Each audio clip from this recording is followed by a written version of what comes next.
Listen man, headquarter থেকে order আসিয়াছে within very short time আমাদের কৃষ্ণনগর দখল করিতে হইবে। বাট I know man, তুমি কি বলিবে? তুমি বলিবে যে জাস্ট নাও কৃষ্ণনগর দখল করা আমাদের পক্ষে কোয়াইট ইম্পসিবল। রাইট স্যার, আমরা এখানে বাণিজ্য করিতে আসিয়াছি, আমাদের সঙ্গে তেমন সৈন্য নাই, আর আমি যতটুকু জানিয়াছি তাহাতে মহারাজ কৃষ্ণচন্দ্রের সৈন্য সংখ্যা প্রচুর। তুমি আমাকে হাসাইলে ম্যাম। শুনো, কোনো কিছু দখল করিতে গেলে সব সময় সোলজার লাগে না, চাটুরে দিয়া কাজ সারিতে হয়। ঠিক বুঝলাম না। ফার্স্ট অফ অল আমাদের সেই আদমিকে খুঁজিয়া বার করিতে হইবে যে কৃষ্ণনগরের সব খবর রাখে, আর মানির লোভে সে আমাদের কাছে সব খবর সাপ্লাই করিবে। রাইট? রাইট স্যার, বাট তেমন লোক কি পাওয়া যাইবে? আই থিঙ্ক অবশ্যই পাওয়া যাইবে, বিকজ এই দেশের ট্রেটার, বেঈমানদের কোনো অভাব নাই। So let us search from today. Okay sir. শুনো, টুমরো বিজনেস করিবার অচিলায় আমরা কৃষ্ণনগরের প্যালেসে যাইব, আর সেইখান থেকেই শুরু হইবে আমাদের searching. Clear? Clear sir. Good.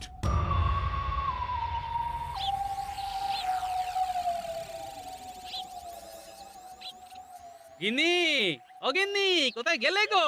দেখে যাও তোমার জন্য বাজার থেকে কি এনেছি। বলি কি এনেছো গো? হ্যাঁ, এই দেখো। ও মা, কোথায় যাবো গো? কিপটে বুড়ো আজ এত বড় একটা গোটা ইলিশ এনেছে। এই মাছের ভাজা করবে, ঝাল করবে, আর মুড়ো দিয়ে চচ্চড়ি বানাবে। হ্যাঁ গো হ্যাঁ, গোটা ইলিশ যখন এনেছো তখন এমন রাঁধবো না যে খাবে সে হাতের আঙুল চাটবে। হ্যাঁ, তুমি খুব খুশি হয়েছে তো গিন্নি? শুধু কি খুশি নাকি, খুব খুব খুশি হয়েছি গো। সেই জন্যই তো 4টে ক্যাটের কড়ি খসিয়ে ইলিশ আনা। আসলে খুশি হলে তোমাকে এত সুন্দর দেখতে লাগে না, কি বলবো, গাল দুটো ফুলে একেবারে লুচির মতো হয়ে যায়, তাতে আবার লালচে লালচে আভা। মরণ।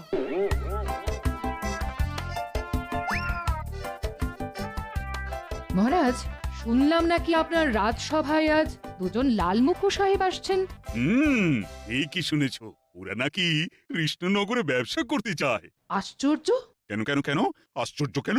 সেই 7 সমুদ্র 13 নদী পার করে ওরা আমাদের এখানে ব্যবসা করতে এসেছে শুনলেই কেমন অবাক লাগে। আচ্ছা, ওদের বিলে দেখি খুব অভাব। আসলে রানী, অভাব হবে কেন? আসলে ওরা তো হলো বুড়িকে জাত, সারা পৃথিবী জুড়ে ব্যবসা করাই হলো ওদের উদ্দেশ্য। সে যাই হোক মহারাজ, খুব সাবধানে ওদের সঙ্গে কথাবার্তা বলবেন। কি জানি বাবা, কি যে আছে ওদের মনে। না না না না, তুমি একেবারে চিন্তা করো না তো, ওদের কোন অন্যায় প্রস্তাবে আমি রাজি হব না। তাহলে আমি এখন আসি। দুর্গা দুর্গা, রক্ষা করো মা।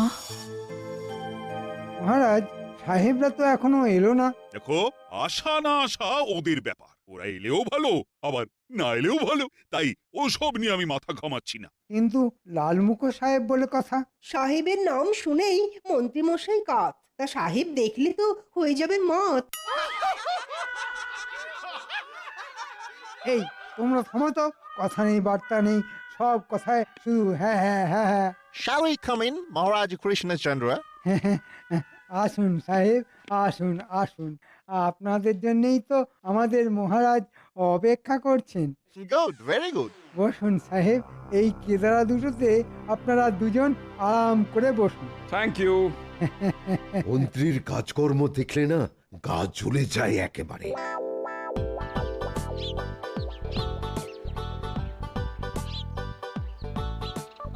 রাজসভায় আসতে আজকেও দেরি হয়ে গেল, কি আর করা যাবে, এমন সুস্বাদু ইলিশ তো আর গপ গপ করে খাওয়া যায় না।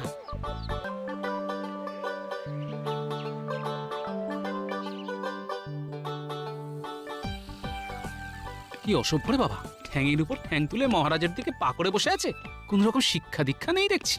আরে গোপাল জি, এসো এসো এসো। হ্যাঁ, এরাই হলো সেই সাহেব যারা আমাদের সঙ্গে ব্যবসা করতে চায়। Glad to meet you. কি হইল, তুমি আমাদের দিকে হাত ভরাইলে না কেন? কাহারও সহিত দেখা হইলে করমর্দন করিতে হয়, এটাও কি তুমি জানো না? আসলে আদমি আনসিভিলাইজড, অসভ্য। সে তো বটেই, শুনেছি তোমরা নাকি খুব ভদ্র আর শিক্ষিত জাত। রাইট, সারা ওয়ার্ল্ডে আমাদের মতো শিক্ষিত আর ভদ্র জাতি আর নাই। সে তো দেখতেই পাচ্ছি, শিক্ষিত আর ভদ্র না হলে কেউ কি আর আমাদের মহারাজের দিকে পা তুলে বসে থাকে? What? কি বলিতে চাও তুমি?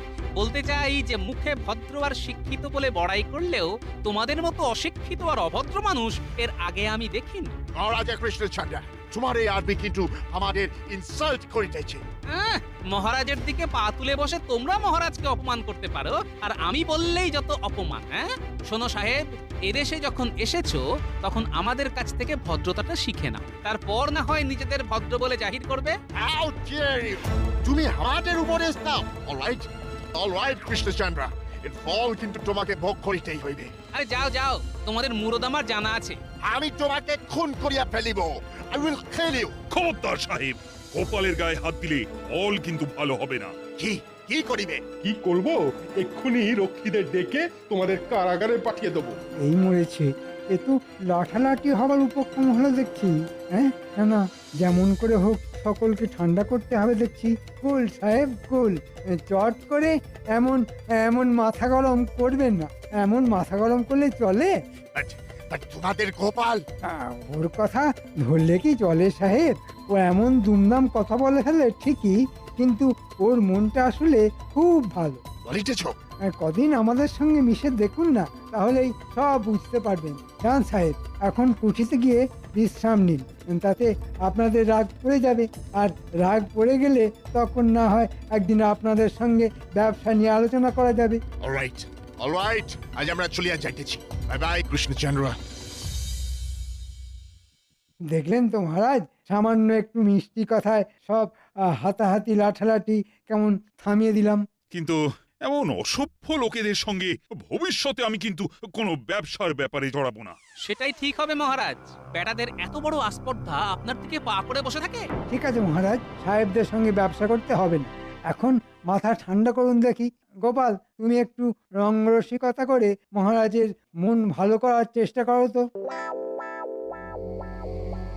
এই ইনসাল্ট আমি কিছুতেই ভুলিতে পারতেছি না, কিছুতেই না। কিছু একটা করিয়া এই অপমানের প্রতিশোধ লইতে হইবে।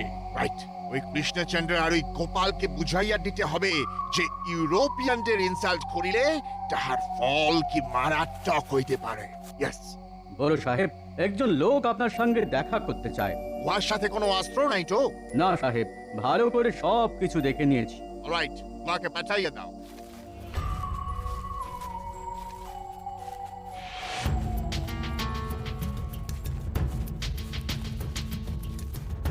নমস্কার সাহেব। Who are you?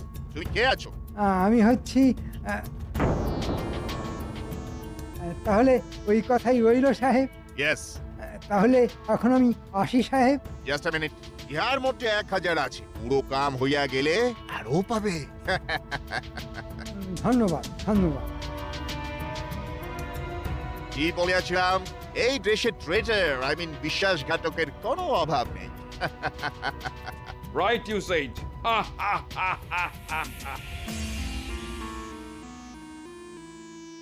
কি হয়েছে মহারাজ? চিত্তে দেখি না কোনো সুখ, হইয়াছে কি উদরের অসুখ? আসলে কালকের ঘটনার কথা যতই ভাবছি ততই আমার মনের ভেতরটা জ্বলে যাচ্ছে। ভাবছি কি দুঃসাহস ওই বিদেশি বণিকদের আমার রাজ্যে থেকে আমার রাজসভায় এসে আমাকেই অপমান করে। ওসব কথা বাদ দিন তো মহারাজ, তেমন হলে সৈন্য পাঠিয়ে ওদের দূর করে দিন। তাই করতে হবে দেখছি।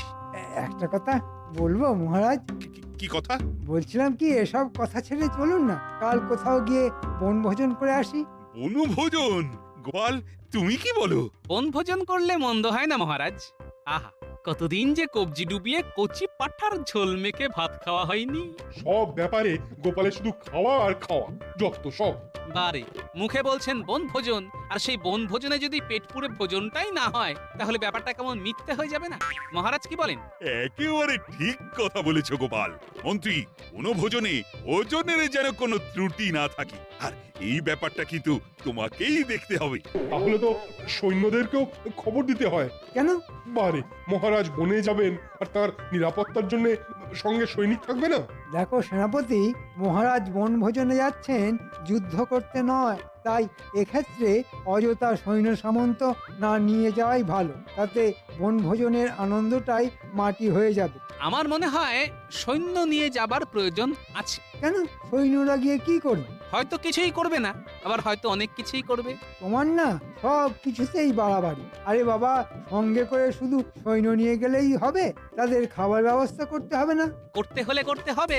তার হ্যাপা আর খরচের কথাটা একবার ভেবে দেখেছো?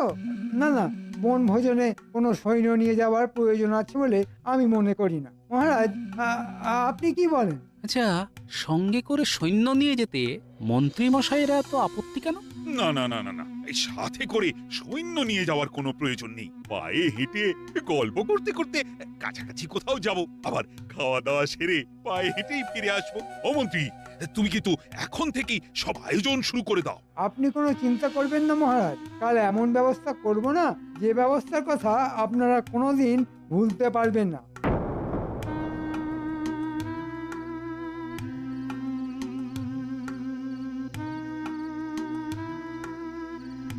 সেনাপতি, সেনাপতি, কি ব্যাপার গোপাল, এত রাতে? একটু কথা ছিল। ভেতরে এসো, ভেতরে এসো। বলো, কি বলবে এবার বলো। বলছিলাম কি, আমরা তো সৈন্য ছাড়াই জঙ্গলের মধ্যে বনভোজনে যাচ্ছি। তুমি গোপনে সৈন্যদের প্রস্তুত থাকতে বলো, তারা যেন বেশ খানিকটা দূরত্ব বজায় রেখে আমাদের অনুসরণ করতে করতে যায়। আর একটা কথা, এই সব কথা আমি, তুমি আর সৈন্যরা ছাড়া কেউ যেন জানতে না পারে। তুমি কি কিছু সন্দেহ করছো গোপাল? দেখো, চারদিকের পরিস্থিতি তো ভালো নয়, তাই সাবধানের মার নেই, বুঝলে? ঠিক আছে, তোমার কথা মতোই সব ব্যবস্থা হবে। তাহলে আমি এখন আসি, কাল তো আবার ভোর ভোর বেরিয়ে পড়তে হবে। হ্যাঁ, এসো।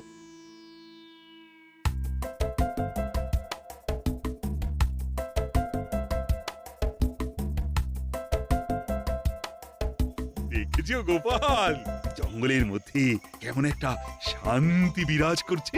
জঙ্গলের মধ্যে তো চিরকালই শান্তি মহারাজ। পাখির কুজন ছাড়া কিছুই তো কানে আসে না। আমরা মানুষেরাই শুধু অনাবশ্যক জঙ্গলের শান্তি ভঙ্গ করি মহারাজ। তা মন্ত্রী, খাবার দাবারের কি ব্যবস্থা করেছো বলো তো? ওই তো বনভোজনের জায়গায় পৌঁছেই গরম গরম লুচি আর আলুর দম, সেই সাথে ভোলা ময়রার রসগোল্লা। আহা, ভাবলেই জিভে জল চলে আসছে। তারপর দুপুরে ভাতের সঙ্গে সোনামুগের ডাল, আলু ভাজা, পোনা মাছের কালিয়া আর কচি পাঁঠা। পদের কথা শুনেই না পেটের মধ্যে কেমন যেন একটা মোচড় দিয়ে উঠছে। চলুন মহারাজ, একটু তাড়াতাড়ি পা চালিয়ে চলুন।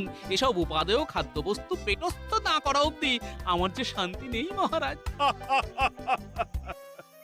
সত্যি গোপাল, লোকে তোমাকে পেটুক বলে কি আর সাধে?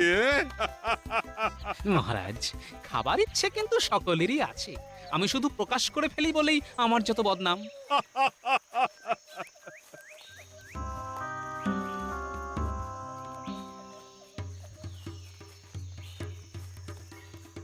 কি কি কি কি? কৃষ্ণচন্দ্র, তোমাদের বন্দি করা হইল। পালাইবার চেষ্টা করিলে তোমাদের সব কটাকে শুট করিব। কি এসবের মানে কি? সেদিন তোমরা আমাদের ইনসাল্ট করিয়াছিলে, ইহা তাহারই রিভেঞ্জ। ইহাদেরকে গাছের সাথে বাঁধিয়া ফেলো। আমাদের এইভাবে আচমকা আক্রমণ করার মানেটা কি? হ্যাঁ, আমরা এবার তোমাদের দেখাইব রিয়েল রিভেঞ্জ কাকে বলে।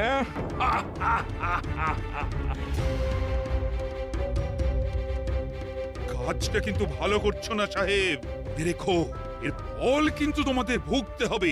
চাপ নেটিভ ইন্ডিয়ান, এখন তুমি আমাদের হাতে বন্দি। এরপর আমরা তোমাকে দিয়া পেপার সাইন করাইয়া তোমার কৃষ্ণনগর কারিয়া লইব। উহার পর তোমাকে এই রাজ্য হইতে তাড়াইয়া দিব। রাজা হইতে তুমি বেগার হইয়া যাবে, ভিখারি। আর তোমার ওই বিগ বেলি, আই মিন পেট মোটা গোপাল হইবে আমাদের স্লেভ, মানে কৃতদাস। ওয়েল ডান মন্ত্রী, ওয়েল ডান। এই কাজের জন্য আমরা তোমাকে 1000 অ্যাডভান্স দিয়েছিলাম, এখন কুটিতে ফিরিয়া আরো 5000 দিব। থ্যাংক ইউ সাহেব, তবে কৃষ্ণনগরের সিংহাসনটা আমাকে দিলে আমি আরো বেশি খুশি হতাম। মন্ত্রী, এসব তাহলে তোমারই ষড়যন্ত্র? ছি ছি ছি, তুমি এত বড় নিমক হারাম। ভুল বললেন মহারাজ, আমি আপনার কাছ থেকে হাত পেতে বেতন নিয়েছি বটে, কিন্তু কোনোদিন আপনার নুন খেয়েছি বলে তো মনে পড়ছে না। তাই নিমক-হারাম কথাটা এখানে ঠিক খাটে না। কাজটা কিন্তু তুমি ভালো করলে না মন্ত্রী। তুমি শুধু আমার সঙ্গেই বেইমানি করলে না, বেইমানি করলে নিজের দেশের সঙ্গে। এসব বাজে কথা ছাড়িয়া মন্ত্রী চলো, এখন একটু টিফিন আর লাঞ্চের অ্যারেঞ্জমেন্ট করা যাক। চিন্তা করো না সাহেব, গরম গরম লুচি আর কচি পাঠার ব্যবস্থা আছে। Really? Yes, How I love that. আমাদের রান্নার লোকের হাতে রান্না খাবে আর আঙুল চাটবে।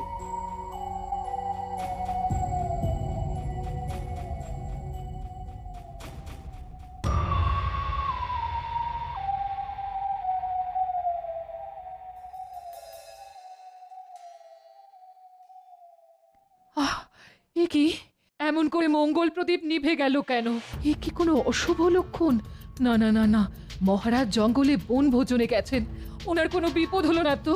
হে ঠাকুর, ঠাকুর রক্ষা করো, মহারাজের যেন কোনো বিপদ না হয় ঠাকুর, উনি যেন ভালোভাবে ফিরে আসেন। দয়া করো ঠাকুর, দয়া করো। হায় ভগবান, আমি আমি মহারাজ কৃষ্ণচন্দ্র, অথচ আজ আমার কি অবস্থা! এই জঙ্গলের মধ্যে গাছের সাথে বাঁধা অবস্থায় অসহায় ভাবে দাঁড়িয়ে আছি। কি আর করবেন মহারাজ, দুধ দিয়ে কালসাপ পুষলে এমন অবস্থাই হয়। আজ আজ আমি বুঝতে পারছি মন্ত্রী হচ্ছে কাল কেউটের থেকেও বিষাক্ত। গালাগাল করছেন মহারাজ? করে নিন, করে নিন, আশ মিটিয়ে গাল মন্দ করে নিন। তবে তৈরি থাকুন, একটু পরেই বড় সাহেব এসে যখন ঘাট ধরে কাগজে স্বাক্ষর করিয়ে নেবে, তখন বুঝবেন মজা। রাজা থেকে একেবারে ভিখারি হয়ে যাবেন। হ্যাঁ, আহ আহ আহ, যাই, ওদিকে হয়তো কচি পাঁঠা রান্না শুরু হয়ে গেছে, একটু পরেই জব্বর ভোজ। হ্যাঁ, আহ আহ আহ আহ। আহ, কিছু কিছু একটা করো গোপাল, কিছু একটা করো, আমাদের আমাদের সকলকেই বিপদের থেকে উদ্ধার করো। এতটা ভেঙে পড়বেন না মহারাজ, দেখবেন শেষ পর্যন্ত কিছু একটা ব্যবস্থা হয়ে যাবেই যাবে। আহ, কেন কেন মিথ্যে সান্ত্বনা দিচ্ছ বলো তো গোপাল? গোপাল কখনো মিথ্যে সান্ত্বনা দেয় না মহারাজ, গোপাল যা বলে সেটা করে দেখায়। কিন্তু তোমারও তো বন্দি দশা, এ অবস্থায় কি করবে আর তুমি? শেষ অবধি দেখাই যাক না, কে যেতে, মন্ত্রীর শয়তানি না আমার দূরদর্শিতা। হ্যাঁ, এ কথা কেন বলছো গোপাল? সবটা এখনই নাই বা প্রকাশ করলাম মহারাজ, আগে হিসেব অনুযায়ী সবকিছু ঘটুক, এখন ওরা সকলে এসে পড়লেই বাঁচি।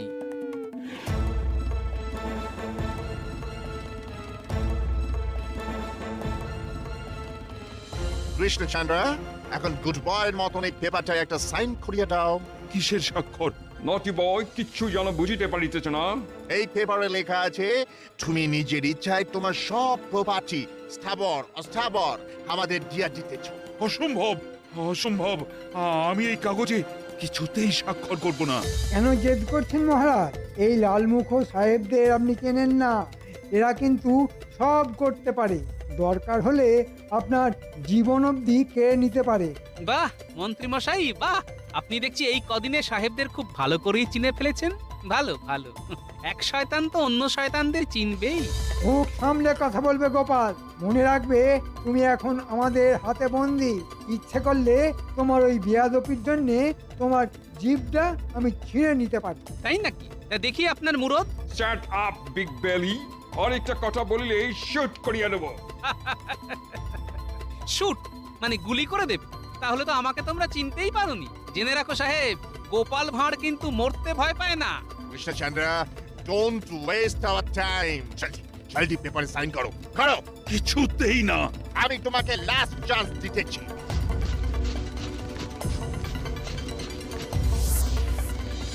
ও মাই গড, এই ওয়েপন ছুড়ে লোকে। একেবারে নড়বার চেষ্টা করবেন না সাহেব, মনে রাখবে তোমাদের বন্দুকের গুলির থেকেও আমাদের বল্লম অনেক শক্তিশালী। একটু নড়লে কিন্তু তোমাদের বুকগুলো একবারে এফড় এফড় করে দেব।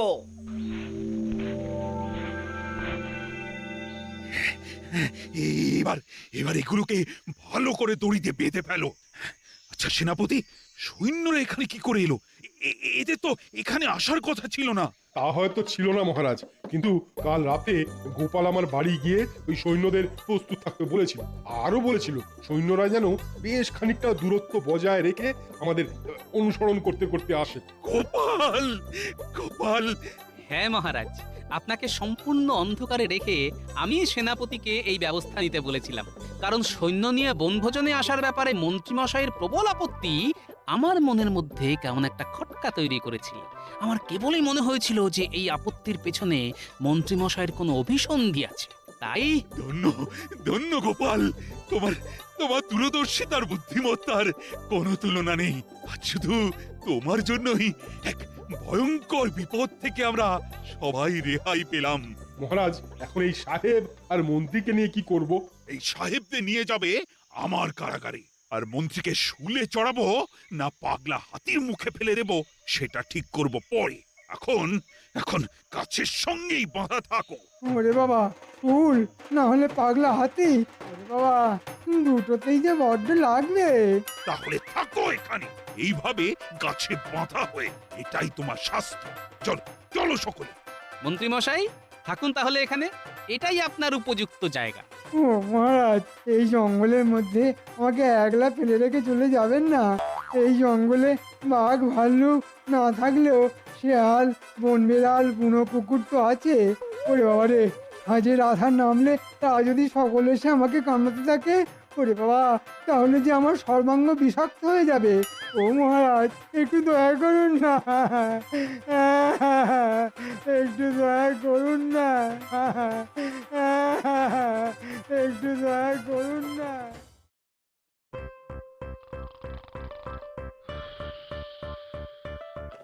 পারেও বটে লোকটা ঘুমোতে, হ্যাঁ? বাপরে বাপ, যেমন নাক ডাকা তেমনই আলছে মিয়া। সুচি মামা কখন উঠে এখন হাই তুলছে, আর এই লোকটা ঘুমোচ্ছে তো ঘুমোচ্ছে, হ্যাঁ? বিরক্ত করো না, দেখছো না বিশ্রাম করছি। মাথা ঠিক রাখার জন্য ঘুম খুবই দরকারি, বুঝলে? কি গো, গোপালের গিন্নি আজ জল আনতে যাবে না? এরপর গেলে তো মাথার চাঁদি ফেটে যাবে। চলো চলো, কত দূরে যেতে হবে মনে আছে তো?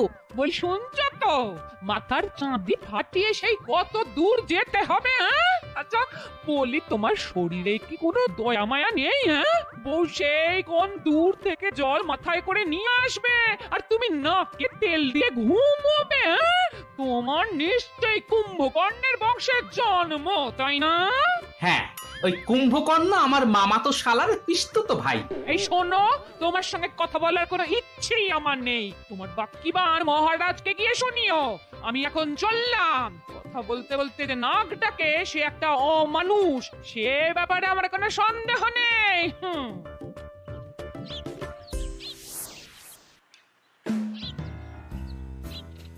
কি গো গোপালের গিন্নি, আজ এত দেরি হলো? আর বলো না গো, ঘরে কুম্ভকর্ণকে রেখে কি আর বার হওয়া যায়, হ্যাঁ? সে কি নাক ডাকারে বাবা, সিংহ শুনলে ভয় পেয়ে যাবে। হ্যাঁ, সকালের দিকে তো কাক পক্ষী ভুল করেও আমাদের বাড়ির আশপাশ এড়িয়ে যায়। হ্যাঁ, কি ঘুম, কি ঘুম। জল আনতে যাচ্ছ? আমিও যাচ্ছি। চলো চলো চলো, একসঙ্গে যাই। আজ বড্ড দেরি হয়ে গেল। আসলে বাপের বাড়ি থেকে অনেক লোক এসেছে, তাদের সকালের খাওয়া খাইয়া এখন সময় পেলাম জল আনার। চলো চলো চলো, আজ খুব দেরি হয়ে গেল গো। হ্যাঁ রে, তোর খোপায় ওটা কি রে? কে দিল রে? নিশ্চয়ই হারান। তোকে লাগছেও খুব সুন্দর দেখতে, অত সুন্দর চুলে মানাবে না। ও গোপালের গিন্নি, এবার তোমার কর্তাকে বলো একটার উপর কাঁটা দিতে, মানাবে খুব। আমার কর্তা তো বিয়ের পর থেকে আমার দিকে ফিরেও তাকান, আর তিনি দেবেন রূপর কাঁটা। কি বলবো আর তোমাদের, ওরকম হাড়কেট লোক আমি জীবনে দুটো দেখিনি বাবা। হ্যাঁ,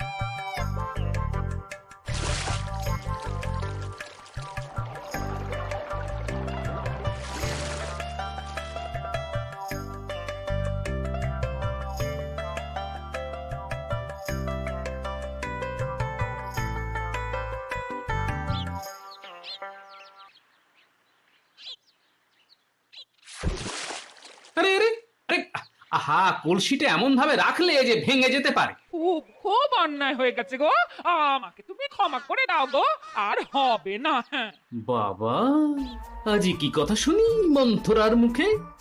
এই রোদে জল নিয়ে এসে কোথায় মুখ ঝামটা মারবে তা নয়, উল্টে মিষ্টি করে কথা বলছে। না না, ক্ষমা চাওয়ার কি আছে? তুমি কি আর ইচ্ছে করে করেছো? ভারী তো একটা মাটির হাড়ি, তার জন্য এত করে বলার কোনো দরকার নেই গিন্নি। মাটি বলে কি কোনো দাম নেই? হ্যাঁ, আজকাল মাটির দামও সোনার কাছাকাছি। হ্যাঁ, এই দেখো, আমি কি জানি না কত কষ্ট করে তুমি সংসার চালাও। হ্যাঁ, না না না না, নির্ঘাত কোনো ধান্দা আছে। ঠিক আছে, তুমি ডালে ডালে গেলে আমিও পাতায় পাতায় চলি। বলে ফেলো ধান্দাটা শুনি। ভাগ্যিস আমার ঘুমটা ভাঙিয়ে দিলে, নইলে যে কি কাণ্ড হতো। এমনিতেই রাজসভায় যেতে রোজ দেরি হয়ে যায়, আজ তো যেতেই পারতাম না, যা দেরি করে ঘুম থেকে উঠলাম। বাপরে বাপ, আর হারানের বউয়ের চুলে দেখলাম একটা ভারী সুন্দর রূপোর কাঁটা। এই আমাকে একটা কিনে দেবে গো? কাঁটা? রূপোর কাঁটা? হারানের বউয়ের চুলে? আমাকে আমাকে একটু জল দেবে গিন্নি? বুকটা না কেমন যেন ধরপড় ধরপড় করছে, শরীরটা খারাপ লাগছে। বৈদ্যকে একটু ডাকবে নাকি গো? যতদিন না আমার চুলের উপরে কাঁটা ওঠে ততদিন আমি এই বাড়ির জলস্পর্শ করব না, এই আমি বলে রাখলাম। হ্যাঁ,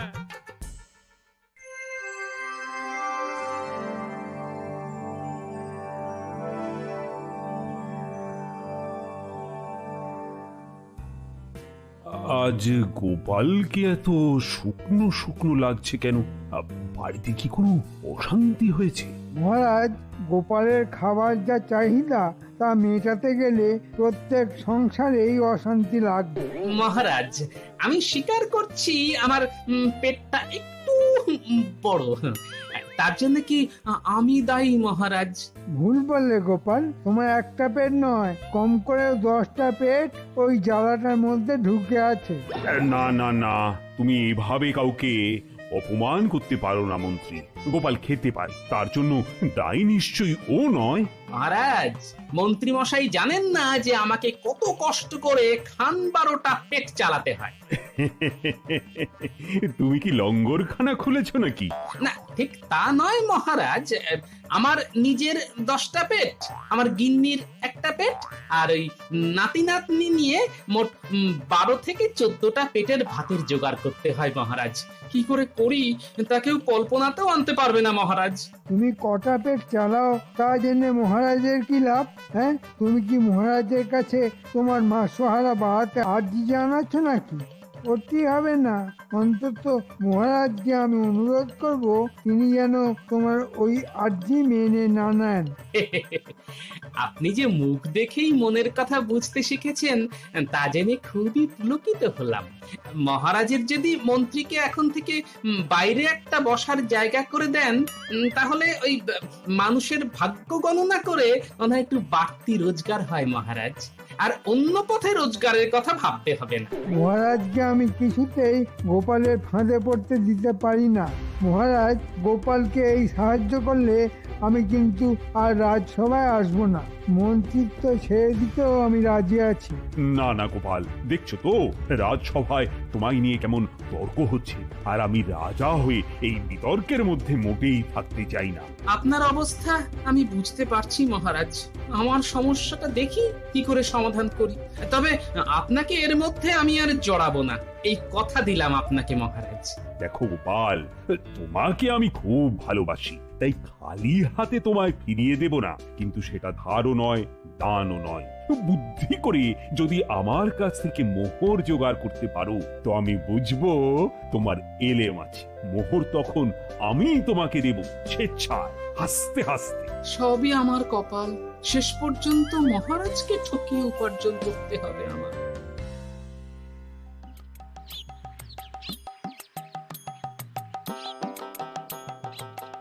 দাদু দাদু দাদু, চলো না, আজ আমার পুতুলের বিয়ে, চলো চলো চলো, দেখে আসবে চলো। কি বললি? তোদের পুতুলের বিয়ে? তা বর এসে গেছে? না, এখনো আসেনি, একটু পরেই আসবে।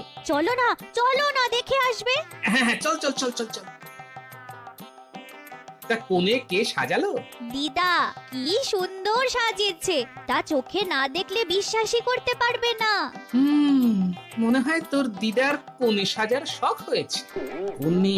কোণে সাজার শখ, পুতুলের বিয়ে। আচ্ছা আচ্ছা, হ্যাঁ, মাথাটা অল্প অল্প খুলছে মনে হচ্ছে। আরে তাই তো, এটা করলেই তো হয়।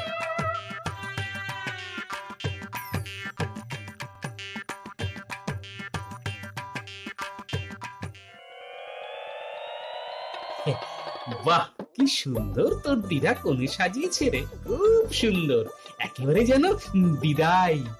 আর বর কোথায় গেল? বর বললাম না, বর এখনো আসেনি, এক্ষুনি এসে যাবে। দাঁড়িয়ে দেখে যাও না, তবে বরকে না একদম তোমার মতো দেখতে। হ্যাঁ, বলিস কি রে, বরকে দেখতে আমার মতো? কে বর সাজিয়েছে বলতো? দিদা শিখিয়ে দিয়েছে, আমরা তৈরি করেছি। তা তোর দিদার বোধহয় আবার আমাকে বিয়ে করার শখ হয়েছে।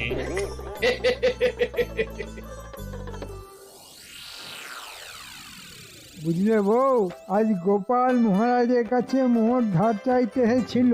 আমি মহারাজকে বলে তা বাতিল করিয়ে দিয়েছি। বেশ করেছো, একটা হার কেপন লোক, তারা তো খরচ কিসের? বউকে তো একটা ভালো শাড়িও কিনে দেয় না।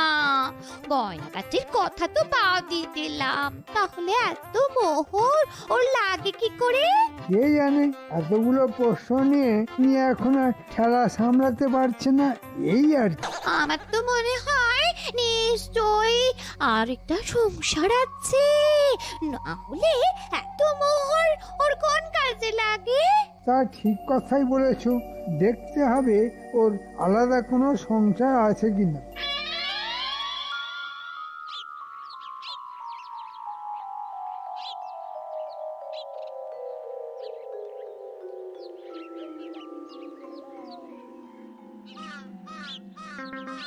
কি ব্যাপার গোপাল, তোমাকে তো অস্থির লাগছে কেন?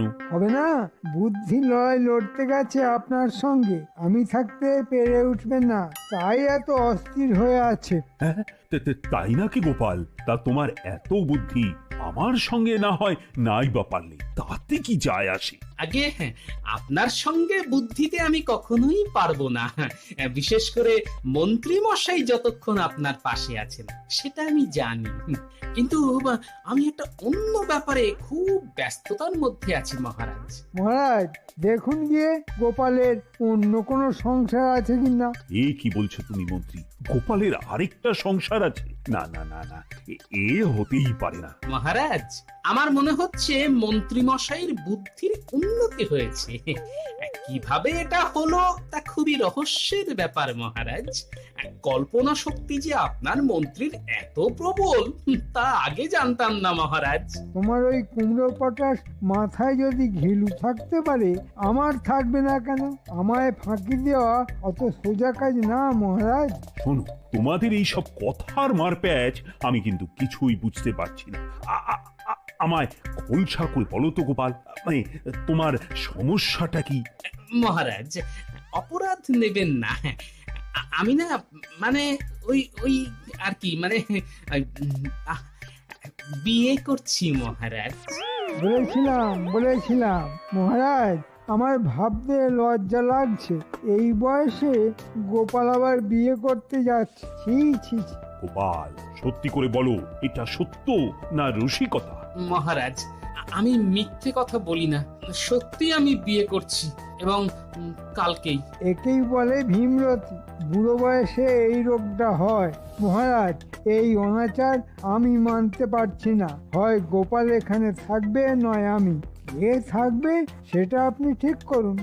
তুমি থামো তো মন্ত্রী, আমি গোপালকে প্রশ্ন করেছি, এই বয়সে আবার বিয়ে, একটু কেমন কেমন লাগছে যেন।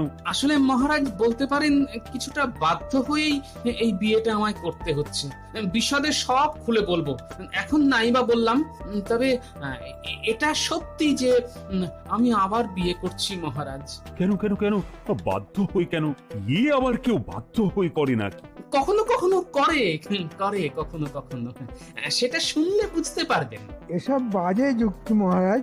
ওর বিয়ে করার ইচ্ছে হয়েছে তাই করছে, কিন্তু মহারাজ এই বিয়েতে আমার মত নেই, সে কথাটা বলে রাখলাম। এর তোমার মত চাইছে যে আগ বাড়িয়ে তুমি দিতে যাচ্ছ? না মহারাজ, আপনার একজন গণ্যমান্য মন্ত্রী হিসেবে আমারও কিছু দায়িত্ব আছে, তা আমি অস্বীকার করতে পারছি না। আমি যতক্ষণ রাজ সিংহাসনে আছি তখন দায়িত্বটা তোমায় নিতে হবে না মন্ত্রী, আমি নেব। তা বলো গোপাল, বলো তোমার বউকে কবে আশীর্বাদ করতে যাব? মহারাজ, বিয়ে কালকে, বউ আসবে পরশুদিন। খাওয়া দাওয়াটা আমার বাড়িতেই না হয় করবেন। সেদিন রাজসভার সবাইকে আমন্ত্রণ আমার গরিব কুটিরে।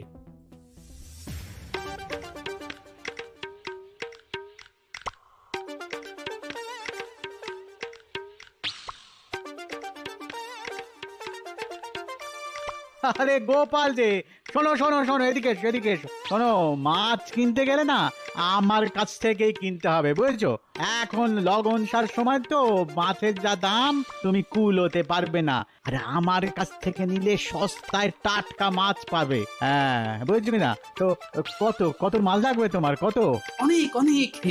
তোমার কাছে যত মাছ আছে তা তো নেবই, দরকার পড়লে অন্য দোকান থেকেও নেব। আমার চাইতে ভালো মাছ এখানে কেউ দিতে পারবে না, বুঝছো কিনা? আর সস্তাতে তো নয়।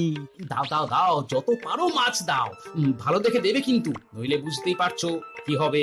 তার পাচ্ছি না, মহারাজকে বলে দেবে, এই তো। তা গোপাল, এত যে মাছ দিচ্ছ, দাম দিতে পারবে তো?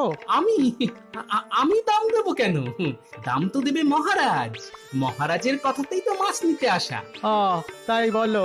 আচ্ছা তাহলে নাও নাও নাও, কত মাছ নেবে নাও। দাঁড়াও দাঁড়াও দাঁড়াও দাঁড়াও দাঁড়াও, আমি আমি আমি আমি আমি বেছে বেছে ভালো মাছ দিচ্ছি। মহারাজ বলে কথা, বুঝেছো কিনা? ভালো না দিলে তো শুলে চড়তে হবে। হ্যাঁ, সেটা মাথায় রেখো কিন্তু। কি হলো? বলি আমার রূপোর কাঁটা কোথায়? আরে হবে হবে, আমি যখন কোনো কথা দিই তার কখনো খেলাপ করি না গিন্নি। রূপোর কাঁটা তুমি পাবেই, কিন্তু একটা শর্তে, তোমাকে মৌনব্রত পালন করতে হবে। মৌনব্রত পালন করব আমি? কেন, কি দায় পড়েছে আমার? না করলে কিন্তু রূপোর কাঁটা পাবে না। আমি সেই দোকানে গেছিলাম যেখান থেকে হারানের বউ রূপোর কাঁটা কিনেছে। ও বাবা, সেই দোকানদার যেমন তেমন নয়, সবাইকে কাঁটা বিক্রি করেই না। আগে তাকে দেখবে রূপোর কাঁটা কিনে তার মধ্যে কোনো অহংকার প্রকাশ পাচ্ছে কিনা। যদি একবারও সেটা দেখতে পায় তবে কাঁটা বিক্রি করবে না। হ্যাঁ, এমন তার নিয়ম। সে আসছে, তুমি ভালো শাড়ি পরে তার সামনে একদম চুপ করে থাকবে, বুঝেছো? না, কিছুতেই বুঝতে পারলাম না। রূপোর কাঁটার জন্য আমি সব মেনে চলবো। হ্যাঁ, তবে তাতে যদি না পাই তবে তোমার একদিন কি আমার একদিন। হ্যাঁ, সেটা মনে রেখে যা বললাম তা অক্ষরে অক্ষরে মেনে চলবে, কেমন?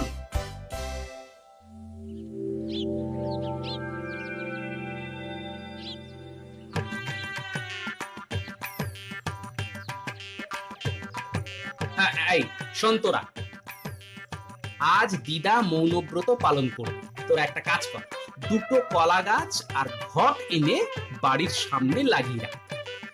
ওটা দিলে দিদার পুণ্যি হবে। এই গুলটে ন্যাপলা, যা তাড়াতাড়ি দুটো কলা গাছ এনে ঘট সাজিয়ে বাড়ির বাইরে রেখে দে তো।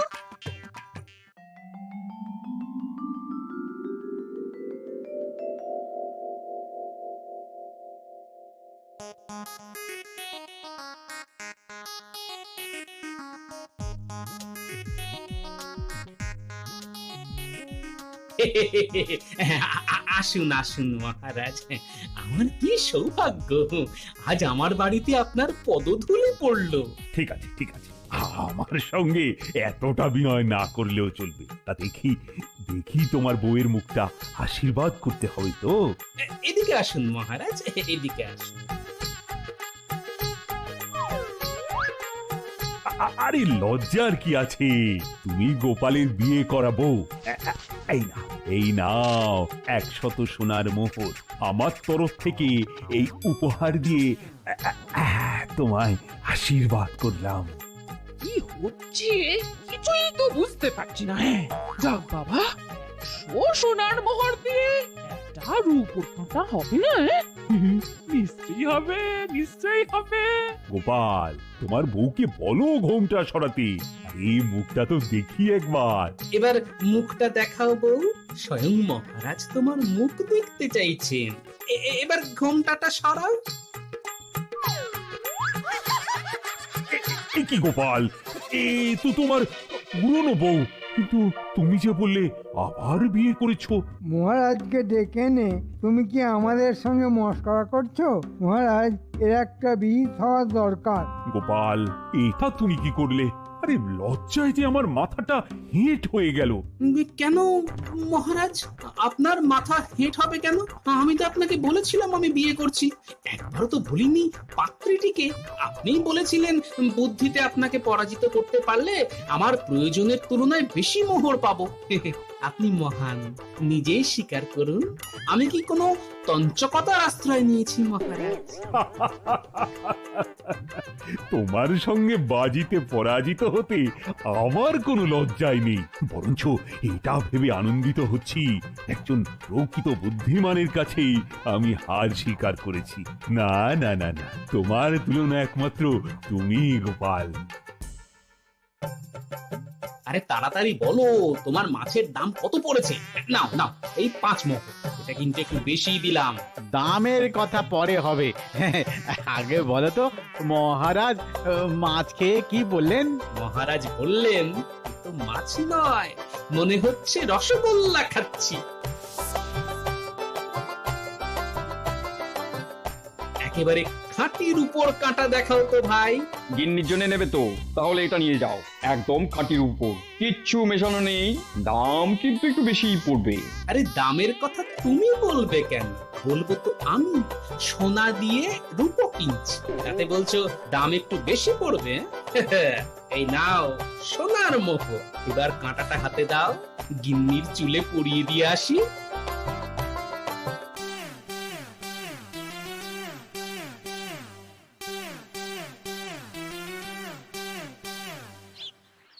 গিন্নি, অগিন্নি, অগিন্নি বলি গেলে কোথায়? এই দেখো দেখো কি এনেছি দেখো। দিদা, দাদু এসে পড়েছে। তুমি দাদুর দিক থেকে মুখ ঘুরিয়ে বসো, আমরা দরজার আড়ালে লুকিয়ে আছি। তোমার জন্য দেখো রূপোর কাঁটা নিয়ে এসেছি, চুলে দেবে না? ও, তোমার ইচ্ছে হয়েছে আমি পরিয়ে দিই, তা দেবো না কেন? এই দিলাম খোপায় খাঁটি রূপোর কাঁটা পরিয়ে। দাদু, আমরাও আছি। এই দেখো না, আমরা 2টো মালা নিয়ে এসেছি। এবার দিদা তুমি দাদুর দিকে তাকাও, আর দাদু তোমার দিকে।